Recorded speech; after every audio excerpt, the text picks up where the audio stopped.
Leaders, driven to manipulate, fueled by egomania. All of them charismatic. Sometimes he exuded all this love from his face. Charming, but murderous. And he looked at me with shark eyes, just devoid of life. How do they control the minds of others? And who is most evil? A scale exists to measure the darkest corners of human behavior. From impulse killings to madness-fueled violence. Calculated acts of cruelty, torture, and brutality.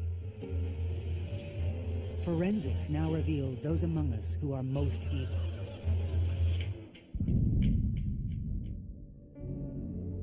Cult leaders. Driven by narcissism, they want to rule others. In Japan, Shoko Asahara leads the country's brightest minds into mass murder. Adolfo Constanzo uses voodoo and human sacrifice to paralyze his followers. 4 young cult members brutally murder 7 people in Los Angeles. They are followers of Charles Manson. Fueled by an overdeveloped ego, these cult leaders shape their world in their own vision. They manipulate others to perform vicious acts. But where does the evil lie? Dr. Michael Stone of Columbia University has created a scale of evil. There are 22 levels that decode a killer's motive, method, and mind. The more heinous the crime, and the more rational the perpetrator, the higher the criminal is placed on the scale. What can Dr. Stone and his scale reveal about the mind of a cult leader? The scale distinguishes between killers whose minds are overtaken by madness and those who are in control of their actions. To place each leader on his scale, Dr. Stone examines the cruelty of their actions and the evolution of their beliefs. He begins with the case of Shoko Asahara. March 20th, 1995. The morning rush hour in Tokyo, Japan. Lethal sarin gas is released into the train system. 12 die. 5,000 are injured. The perpetrators are not common criminals. They are doctors, lawyers, scientists. All are members of the doomsday cult Aum Shinrikyo, a twisted faith preaching Armageddon.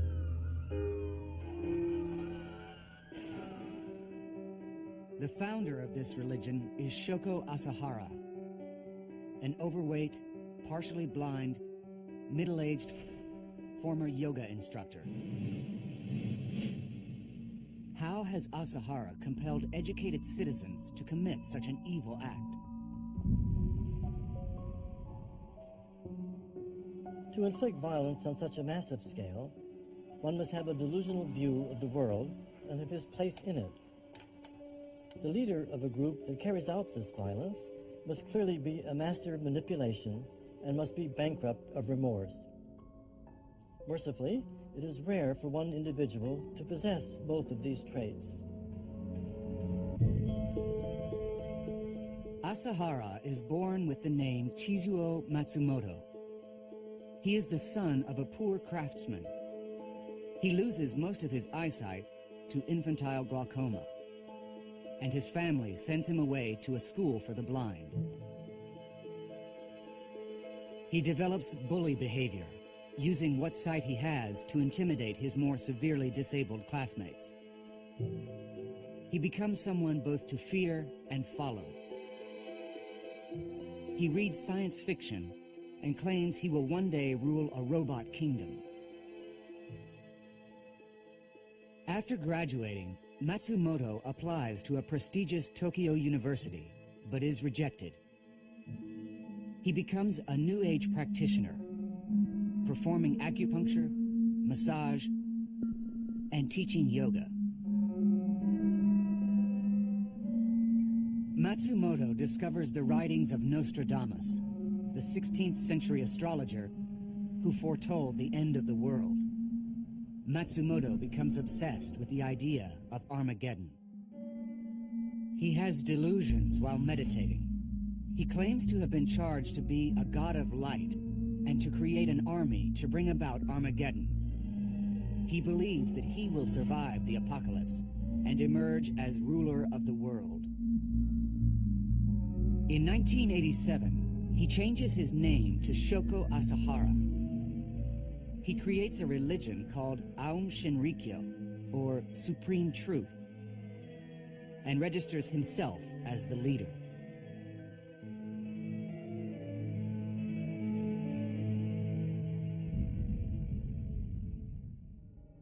Asahara's visions appear to be the sign of a delusional disorder. The fact that he is a guru, yoga instructor, and therefore already in a position of authority, makes his delusions potentially more harmful to others. Asahara lures in new followers with propaganda videos claiming he is godlike. He targets intelligent but lost souls, scientists and engineers who seek meaning in their lives. He suggests that if they follow him, they can find the path to salvation in a new world that can only be created with the destruction of this one. By 1990, Asahara has 5,000 followers. He orders the scientists to develop a wired helmet that new students wear to align their brainwaves with his, in order to better understand his thoughts. It is called the PSI, Perfect Salvation Initiation. He orders the cult to wear masks of his likeness and to parade them in solidarity. As Asahara's disciples continue to worship him as a god, his ego is inflated and his delusions are intensified, ultimately making him even more dangerous.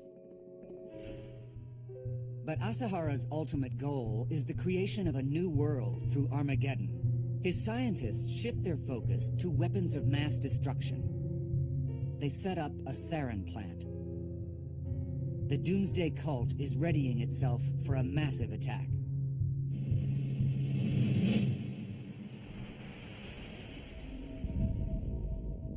(1995). Asahara orders the release of deadly poison into the Tokyo subway, killing 12 and wounding over 5,000. Asahara is disappointed with the low death toll. He and his inner circle are arrested and charged with multiple counts of murder. Self-centered and psychopathic, Asahara revealed his general contempt for humanity by scheming to commit murders that would spark an apocalyptic war. By murdering and injuring more than 5,000 people, there is an extremely high level of evil in Asahara. His delusions, however, qualify as a form of mental illness.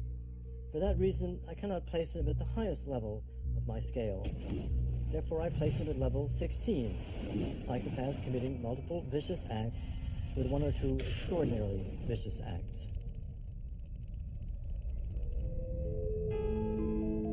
Asahara is sentenced to death and is currently awaiting execution.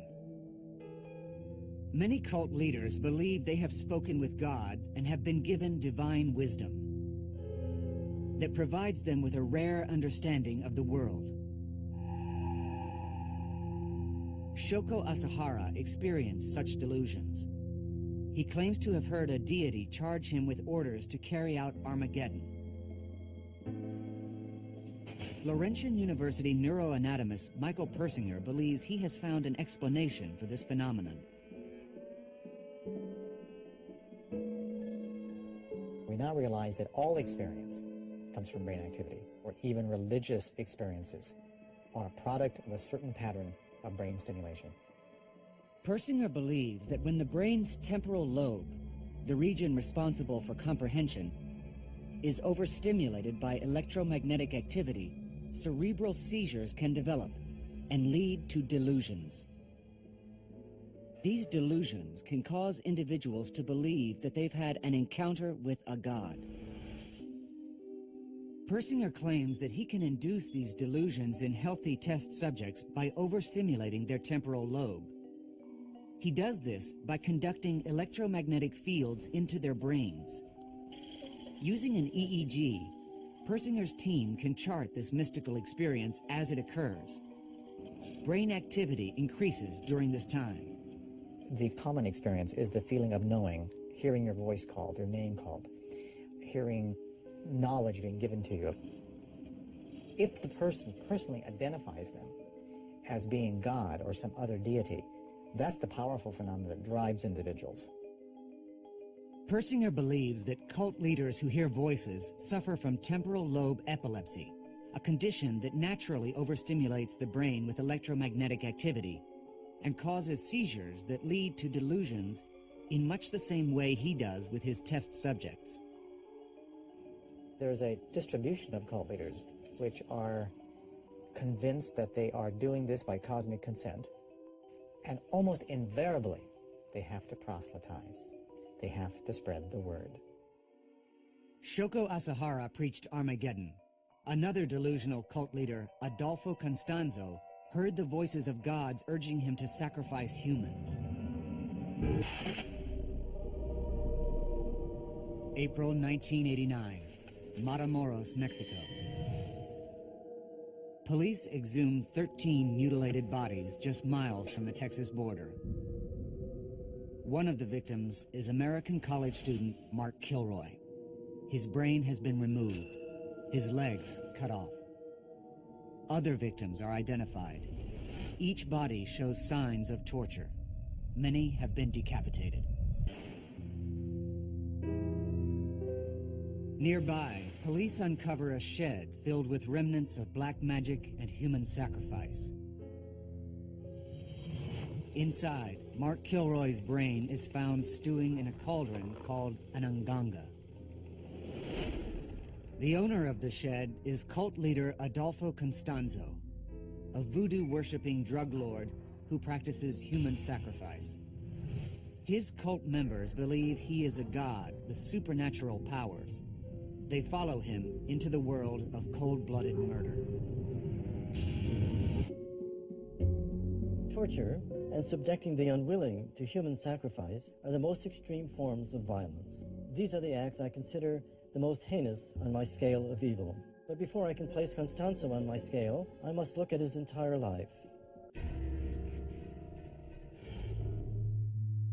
Constanzo is born in Miami in 1962. His Cuban mother is a priestess of the African religion Palo Mayombe. She believes that Constanzo is a chosen one, destined for greatness in the world of evil, and she grooms him for this future.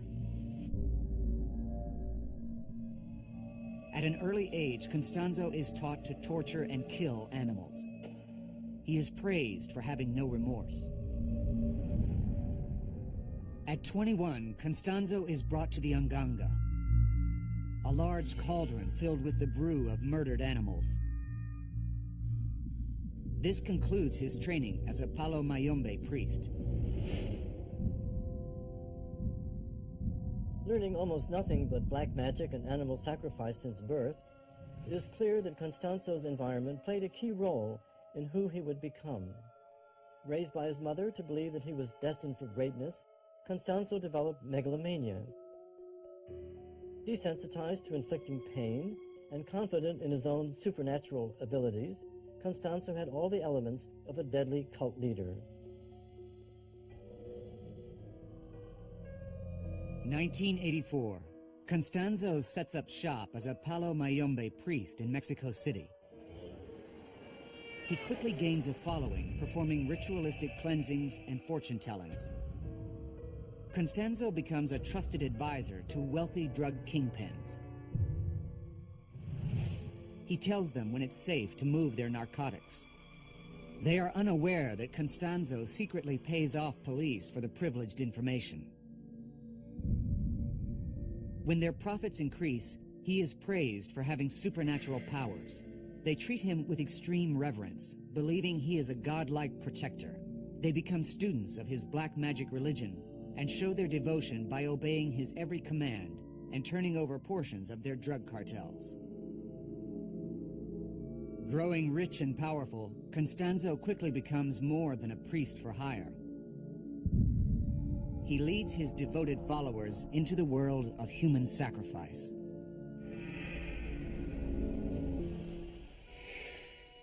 (1988). Constanzo moves his worshippers to a remote ranch near the Texas border. He builds a temple in a small shed and orders his followers to bring him victims for human sacrifice rituals. Over the course of 2 years, Constanzo and his cult members brutally sacrifice 13 people in the dank human slaughterhouse.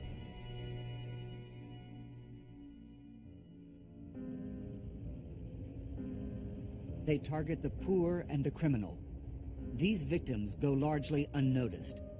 But when they snatch Mark Kilroy, an American college student, everything changes. The media picks up on Kilroy's disappearance.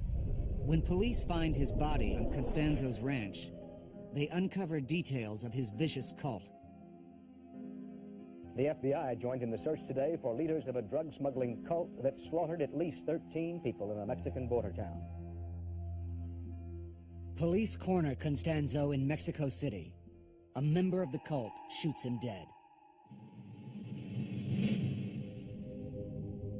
Adolfo Constanzo did not simply commit murder. He compelled his followers to bring him victims to use in human sacrifice. The ritualized torture and the degree to which Constanzo enjoyed inflicting pain on his victims before killing them correspond in my scale of evil as some of the most heinous of crimes. For this reason, Adolfo Constanzo scores a 22 on my scale of evil. This is the highest category on the scale. Like Adolfo Constanzo, all cult leaders reveal their highly inflated egos, drawing in followers who will worship them as gods. Could this narcissism be linked to their violence? Narcissists are fine as long as you praise them or treat them nicely, but as soon as you insult them or criticize them in any way, they become very defensive and very aggressive. Dr. Brad Bushman, a senior research professor at the University of Michigan, theorizes that when a narcissist's ego is damaged, he is more prone to violence. The sense of entitlement can be dangerous when you think you're better than other people. To test his theory, Bushman conducts an experiment to find out what extremes narcissists will go to when they are insulted. Bushman looks for participants with the biggest egos using a series of multiple-choice questions. Participants are forced to choose between one of two responses. For example, if I ruled the world, it would be a better place, versus the thought of ruling the world frightens the hell out of me. Once Bushman identifies the narcissists, Just want to come in and have a seat over here. he asks them to write an essay. They are told that their essays will be graded by a partner they cannot see.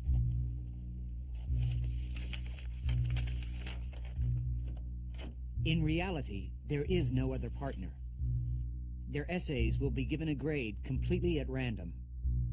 The experimenter then flips a coin. If it's a head, the experimenter writes an A on the paper along with the comment, great essay. If it's a tails, the experimenter writes an F on the essay along with the comment, this is one of the worst essays I've ever read. Okay, here's your partner's evaluation of your essay. How will the narcissist react to a bad grade in comparison to the control group? To find out, Bushman gives all the participants that received an F an opportunity to confront the person they believe graded their exam. You can't give people guns or knives or even boxing gloves. So in our studies, what we do is they have a chance to blast their partner with loud noise through a pair of headphones.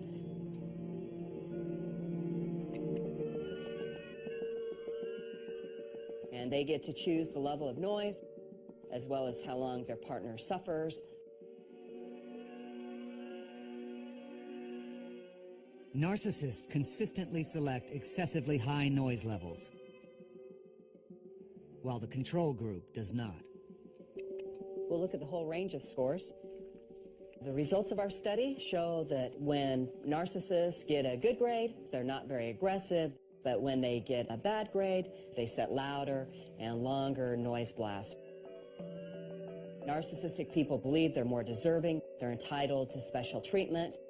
When they suffer a blow to their ego, when they're criticized or humiliated, they become very defensive, become very angry, and are likely to lash out and behave aggressively to others. The link between narcissism and aggression can be further explored looking at the most infamous cult leader. Los Angeles, California, August 1969. Over the course of a weekend, police discover 7 bodies at 2 different crime scenes. Stabbed, shot, messages cut into their flesh and scrawled on walls in blood. They are wealthy, society elites, including Hollywood actress Sharon Tate, who was 8 months pregnant with husband Roman Polanski's child. 3 months after the gruesome killings, investigators linked the murders to a few young hippies living on an old movie set ranch on the edge of town. One admits in custody that the idea came from a man they follow as their leader, a self-proclaimed messiah named Charles Manson. Police are in disbelief. How could this scrawny, 5'2" criminal have the power to turn young people into savage killers?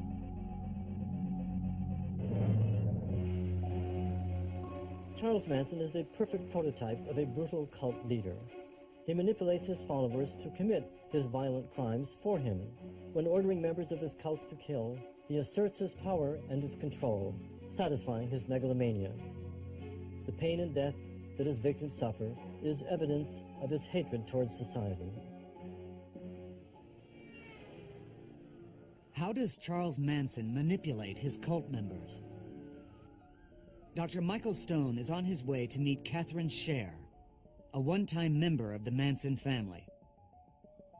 Catherine Scher did not take part in the murders, yet she did live with him on the ranch, and I'm hoping she will give us rare insight into the mind of a cult leader who convinced his followers to commit murder for him as acts of devotion. So what do you think it was about him that conferred that power, as you think back? You know, sometimes he exuded all this love from his face. When he's smiling and his eyes are shining, he looks very benevolent. Everybody was drawn to him. None of us thought he was crazy.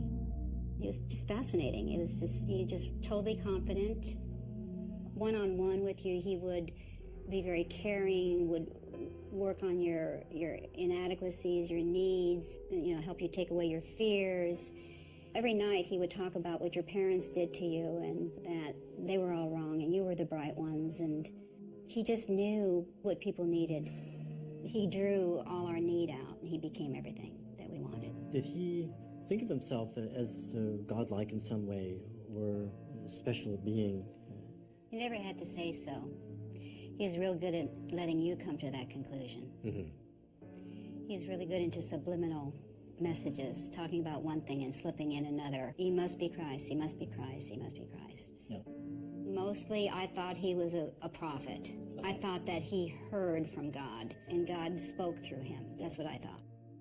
Charles Manson is an extreme narcissist. To understand better how he develops into a manipulative and evil cult leader, I need first to look into his childhood. Cincinnati, Ohio, 1934. Charles Manson begins his life as an unwanted pregnancy. He never knows his biological father. He gets the name Manson from a man who only briefly marries his troubled 16-year-old runaway mother. During his childhood, his mother often disappears for days or weeks at a time. Once, she trades him to a waitress for a pitcher of beer. His uncle tracks him down days later. At 12 years old, he is sent to his first of many reform schools. He is noticeably small and compensates by bullying others. At 13, he escapes reform school. His mother promptly returns him to the institution. This is a defining moment of abandonment for the young Manson. He is a non-entity, discarded by both family and society. Manson continues escaping from reform schools and begins committing increasingly violent crimes: car theft, armed robbery, sodomy. He spends 2 years in prison, then becomes a pimp, convincing girlfriends to turn tricks for him and scamming other women out of money. At 25, he breaks parole and is sentenced to another 10 years in prison. Having spent most of his life locked up, Manson feels rejected by the world. He schemes to retaliate by creating his own society, where he is loved as a leader. Released from jail at 32, Manson finds he can easily mix with the San Francisco hippie scene. He attracts naive young women looking to rebel. He chooses only those who seem vulnerable. He feeds them LSD and asks them to give up all thoughts, to follow him into a greater life. They mimic his actions to prove their loyalty. One such follower is Catherine Scher. Dr. Stone speaks with her about the experience. You know, I just wanted to be loved so badly that I just became whatever any man that would pay some attention to me wanted me to be. Scher meets Manson in the summer of 1968, when she is a 25-year-old hippie living in Los Angeles. Charlie came up in a car and said, "Hey, let's all go swimming." And he looked me straight in the eyes and pierced my eyes and said, "This is your dream, girl. Start living it." And I was fascinated. I was definitely fascinated. In 1968, a group of men and women follow Manson to live on an abandoned movie set outside Los Angeles. Catherine Scher is one of them. When you isolate someone or a group of people, there's no newspapers, there's no television, there's no parents, there's no family. You have to, burn all bridges. He becomes, the newscaster, the prophet, the, father, mother, everything. It was never a discussion. There's no discussions going on.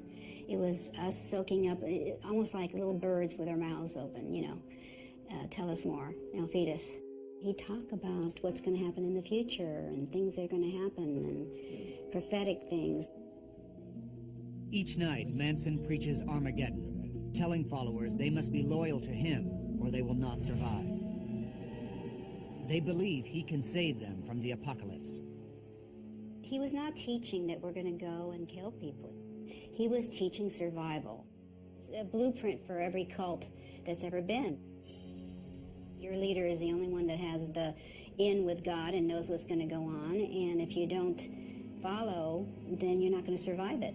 But was there a period of time when your tendency to think was expunged? He would, first of all, put you down in front of everybody for thinking. He'd say, thinking is stinking. But he was just stealing everyone's soul to the point where they couldn't even form a thought. When mind control doesn't work, Manson turns to violence for control. Catherine, known in the camp as Gypsy, is called to meet with Manson and another follower named Clem.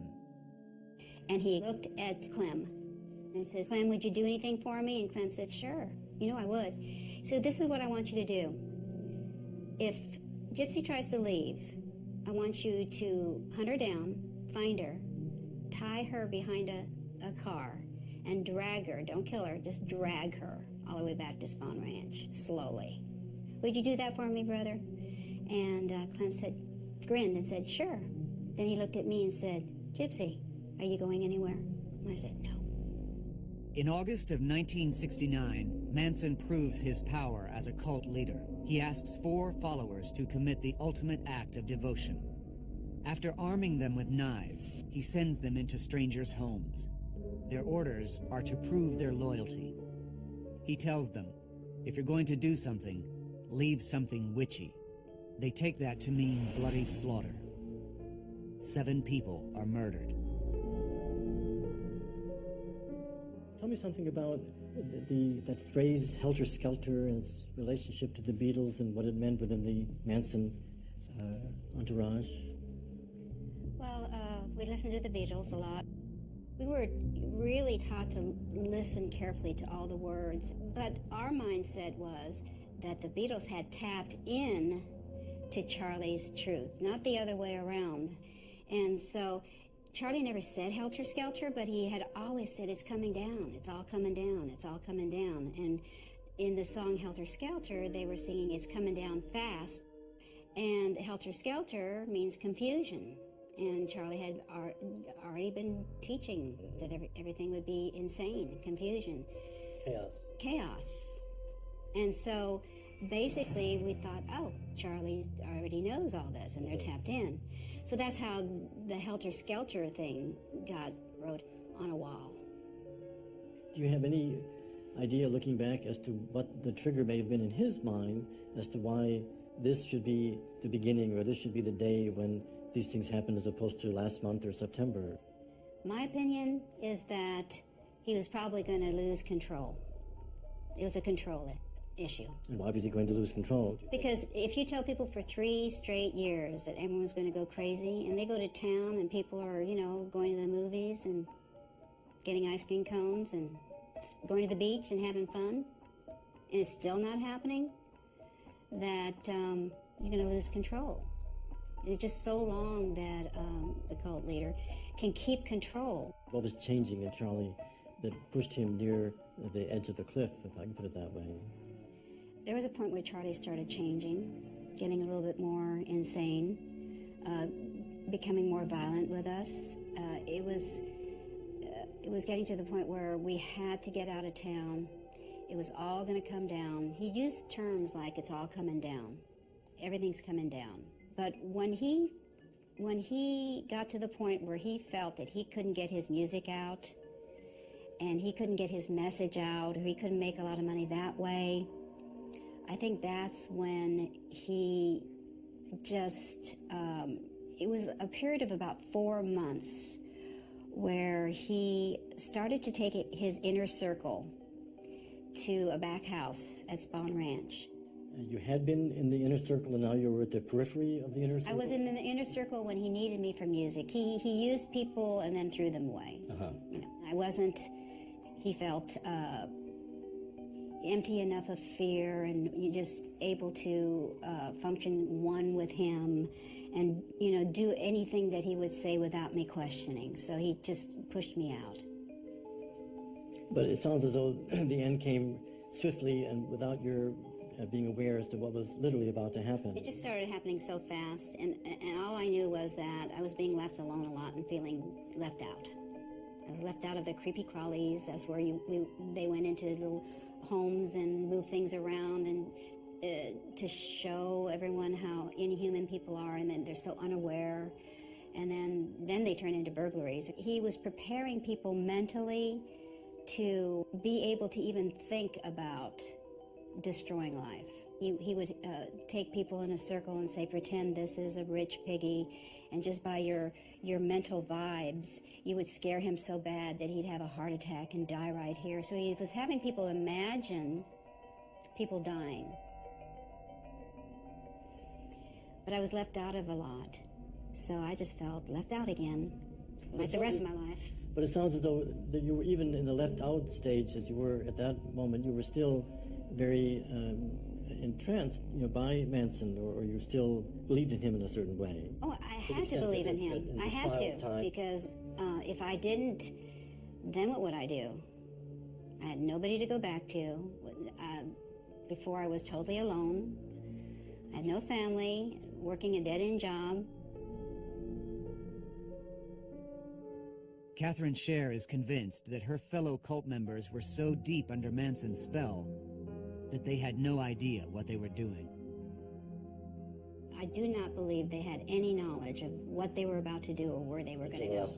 Until the last moment. Until they walked onto that.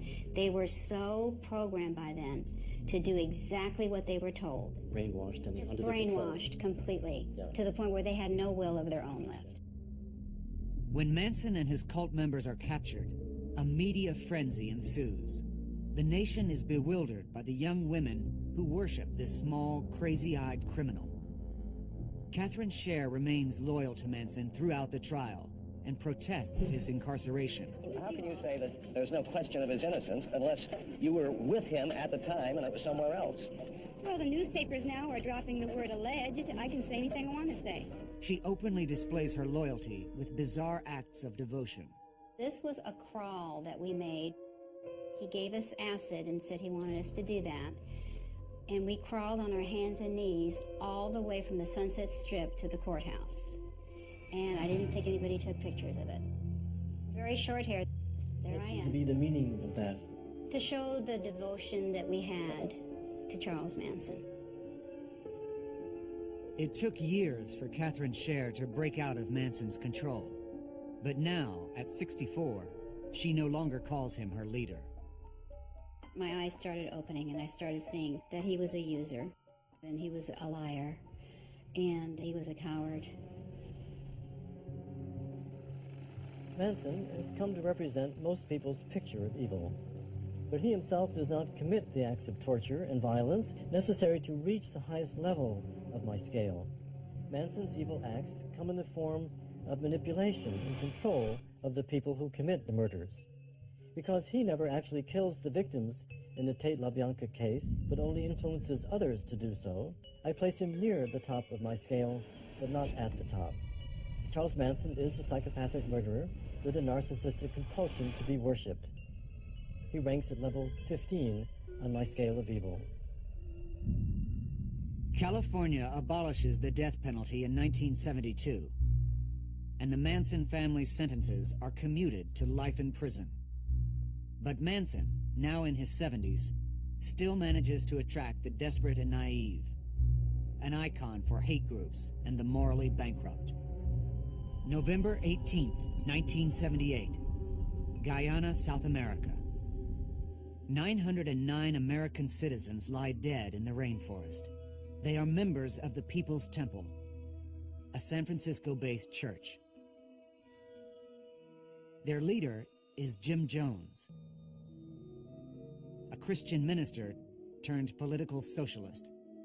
Why do you keep playing with that which men call God and we call socialism incarnate? I'm a liberator, I'm a savior. The cult moves to Guyana to create a utopia.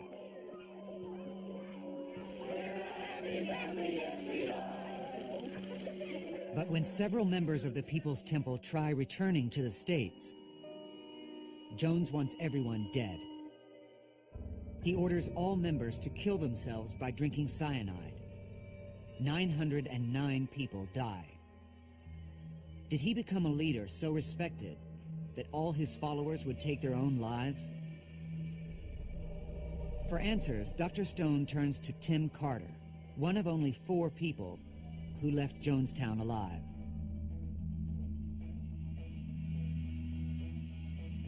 You're a rare survivor of what started out as a utopia that ended up a dystopia. Let's begin with Jones ordering everyone into the pavilion. The sky turned black, and on my life, I am telling the truth. It literally felt like evil itself flew into Jonestown. Carter maintains what took place on that dark day was not exclusively suicide. It was also murder. Number one, children don't commit suicide. In terms of children and seniors and the number of people that were injected, over 600 people. How many people drank poison because they thought that what Jones was saying was the truth? You know, I think this is a much smaller number. Even though it should have been absolutely obvious to me what was going on, it wasn't, because the part of me was going, no, this can't be happening. This isn't real. This doesn't make any sense. This doesn't compute on any level. You do not kill everybody because some people wanted to leave this community. Carter attempts to outwit Jones and save his family, including his wife and 15-month-old son, Malcolm. But he is too late.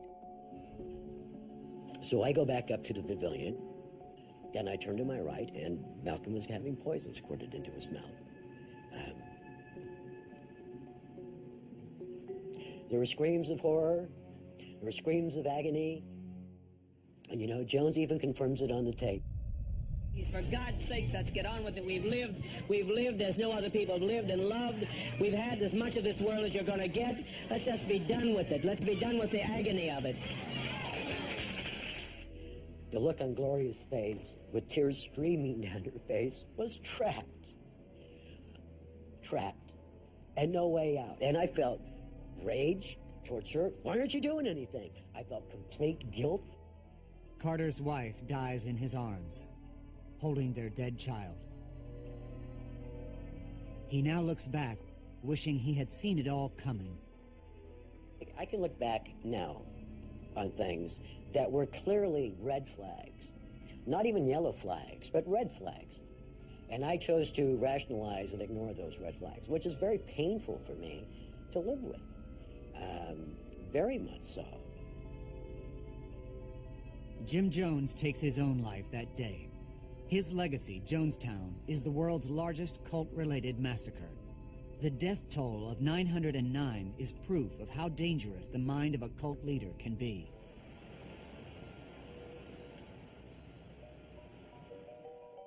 Carter's testimony about murder as being the cause of death at Jonestown greatly affects how I place Jim Jones on my scale of evil.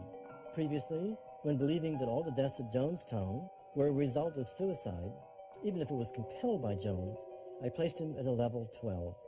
But if Jones and his executioners systematically murdered hundreds in a premeditated slaughter, as Tim Carter has revealed, then I must reevaluate. I place those executioners that injected people with cyanide against their will at a level 15. But I put Jim Jones higher on the scale. Like Manson and Asahara, Jones seems not to have physically killed anyone himself, but the hundreds of deaths that he encouraged assigns him a greater responsibility. As the cold-blooded designer of this mass death scene that took the lives of more than 900 people, Jim Jones falls at the top of my scale at a 22.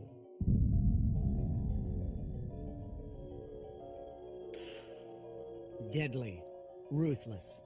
Cult leaders tear apart the lives of their loyal followers and the victims they target. Dr. Michael Stone has given us insight into the psychology behind a cult leader's vicious mind. He will continue to investigate and study what makes a killer most evil.